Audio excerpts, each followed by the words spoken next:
인산과 철, 인산과 칼슘, 인산과 마그네슘이 불용화가 되지 않았다. 조금 더 생육이 빨라진다라는 거죠. 조기 소화가 가능할 수 있겠네요.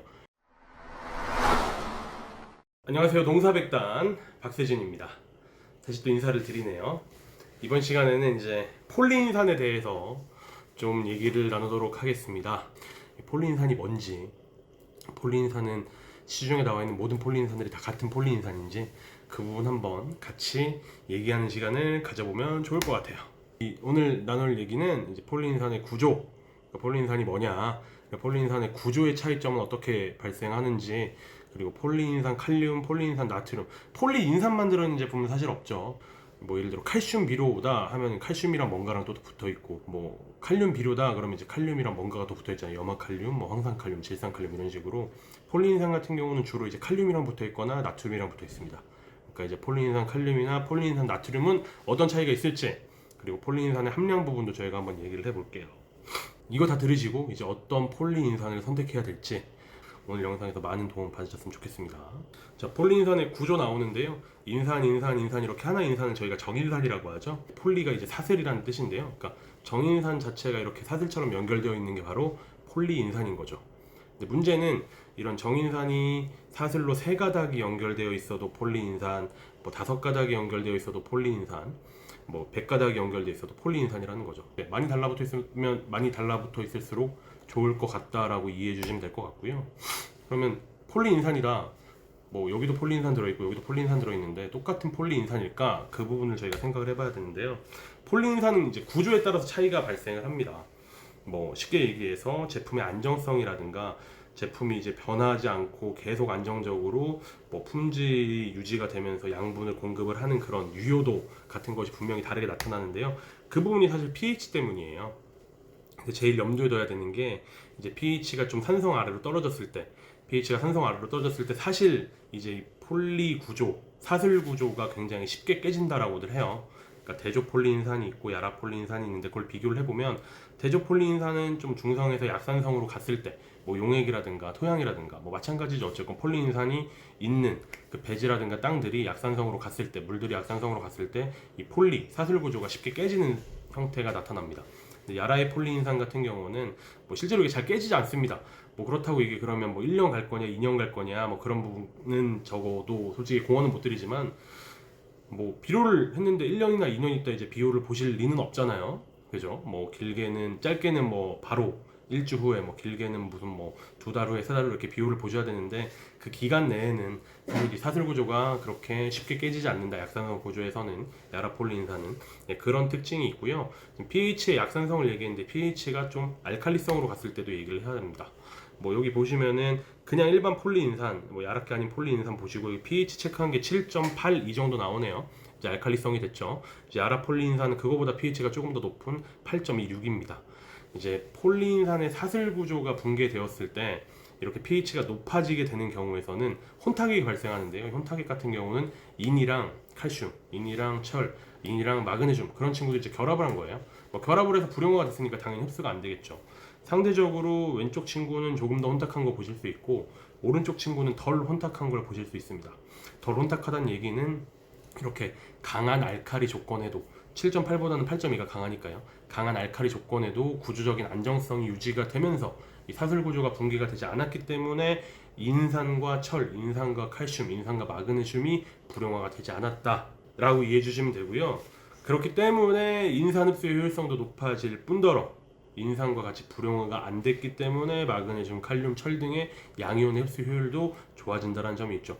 그러니까 여기서 저희가 생각해야 되는 건 그냥 같은 폴리인산, 사슬로 정인산이 나열되어 있다고 해도 똑같은 성능을 나타내진 않는다. 이게 실제로 산성과 중성이 아닌 산성과 염기성에서 사슬 구조가 얼마나 잘 유지가 되는지에 따라서 폴리인산의 성능 차이가 나타난다는 거예요. 그래서 그 예시로 지금 그림을 보여드린 거고요. 같은 알칼리성인데도 야라 쪽의 폴리인산은 혼탁해지지 않았다라는 것만 이해해 주시면 될 것 같고요. 실제로 저희가 실험을 한 겁니다. 빨간색 그래프가 일반 정인산, 폴리인산 아니고요. 파란색이 이제 대조구, 야라게 아닌 폴리인산이고 노란색이랑 초록색은 그냥 야라 쪽의 폴리인산이라고 봐주시면 되는데요. 입수를 지금 나타내는 거거든요. 시간이 지나면 지날수록 야라 쪽의 폴리인산 노란색과 초록색이 뭐 일반적인 야라케 아닌 폴리인산이 파란색이나 일반적인 정인산 빨간색보다 조금 더 우월한 걸 보실 수 있죠. 실제로 잎의 수가 한 20% 정도 더 증가하는 것으로 보여집니다. 뭐 인이 들어가는데 잎이 왜 늘어나냐 뭐 이렇게 여쭤보실 수도 있지만 인 얘기하면서 많이 말씀을 드렸잖아요. 결국에 인을 저희가 뿌리로만 연결시켜서 생각을 했을 때도 인이 잘 들어가서 폴리인산 때문에 인흡수율이 좋아져서 인이 잘 들어가게 되면은 뿌리 발근이 좋아지니까 뿌리 발근이 좋아지면 당연히 양분, 수분 흡수 잘하겠죠. 양분과 수분을 흡수 잘한다는 얘기는 당연히 다른 뭐 식물이 더 건강하다는 얘기, 광합성도 훨씬 더 잘할 테니까 이런 식으로 잎에서도 차이가 난다라는 거죠. 여기서 보셔야 되는 건 같은 폴리인산이라고 해도 같은 성능을 나타내지 않는다라는 겁니다. 화합분화 실험을 한 거네요. 이제 영양생장에서 생식생장으로 전환되면서 이제 꽃이 피는데요. 빨간색 꽃 보시면은 뭐 정인산 부분, 슈퍼 FK 폴리인산은 야라 폴리인산이라고 생각하시면 되고 대조구의 폴리인산은 밑에 있는데요. 오른쪽 위 상단, 오른쪽 상단이 훨씬 더 꽃이 많이 피고 있는 거 보실 수 있습니다. 이거 같은 경우 폴리인산 쓰면은 무조건 뭐 화합분화가 잘 된다 그렇게 이해하시는 것보다는 조금 더 생육이 빨라진다라는 거죠. 그러니까 뭐 굳이 표현하자면 조기 수확이 가능할 수 있겠네요. 왜냐하면 양분과 수분 흡수가 잘 되니까 성숙이 조금 더 빠르고 생식생장에서 영양생장으로 전환되는 단계도 훨씬 더 빠르게 되니까 조기 수확이 가능하다. 그러니까 빠르게 꽃이 개화할 수 있고 그리고 총 꽃의 수도 증가한 경향을 나타내고 있습니다. 아까 말씀드린 것처럼 폴리인산, 인산이 아무리 사슬로 결합하고 있다고 해도 이 친구들은 마이너스예요. 음이온이고요. 그럼 음이온이니까 당연히 다른 양이온과 붙어있는 형태를 취해야 합니다. 네, 음이온만 따로 존재할 수는 없으니까요.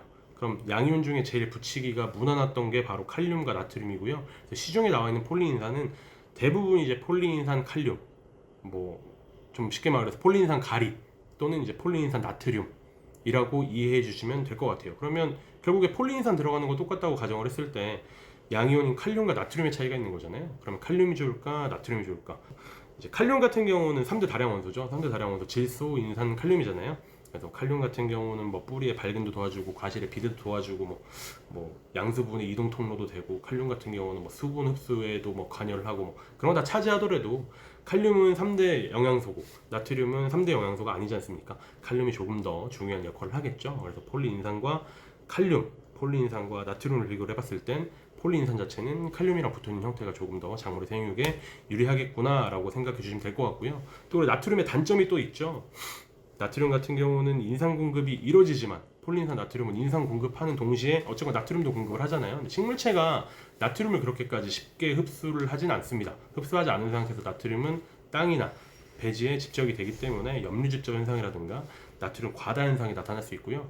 이 나트륨 과다 현상은 또 어떻게 이해하시면 되냐면 결국에 C몰이랑 연결을 지으면 되는데요. 그러니까 CEC가 너무 높아지게 되니까 수분 흡수가 굉장히 어렵게 되죠.